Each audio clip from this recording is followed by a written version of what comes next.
Praise the lord, హల్లెలూయా. ఈరోజు అనేక మంది తల్లిదండ్రులు మా పిల్లల భవిష్యత్తు ఏంటి, మా పిల్లలు జీవితం ఎలాగపోతా ఉంది, ఈ లోకము భయంకరంగా తయారవుతూ ఉందని వేదన పడుతున్నారు. వారికి దేవుని వాక్యం సెలవిస్తూ ఉంది. వారిని దేవుని వాక్యముతో చక్కగా నడిపించాలని దేవుని వాక్యం సెలవిస్తూ ఉంది. ఎఫెసీయులకు రాసిన పత్రిక 6వ అధ్యాయం 4వ వచనంలో, తల్లిదండ్రులారా మీ పిల్లలకు కోపము రేపక వారిని ప్రభు యొక్క శిక్షలోను బోధలోను వారిని పెంచుడి అని దేవుని వాక్యం సెలవిస్తూ ఉంది.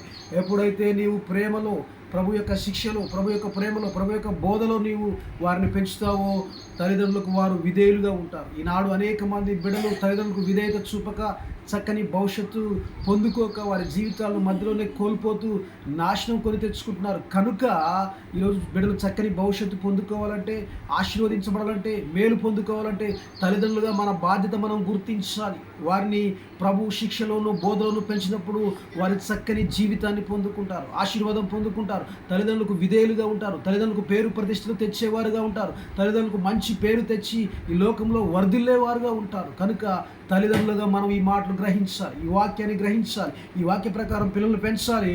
అప్పుడు వారి భవిష్యత్తు బాగుంటుంది. దేవుడి వాక్యమును దీవించునుగాక.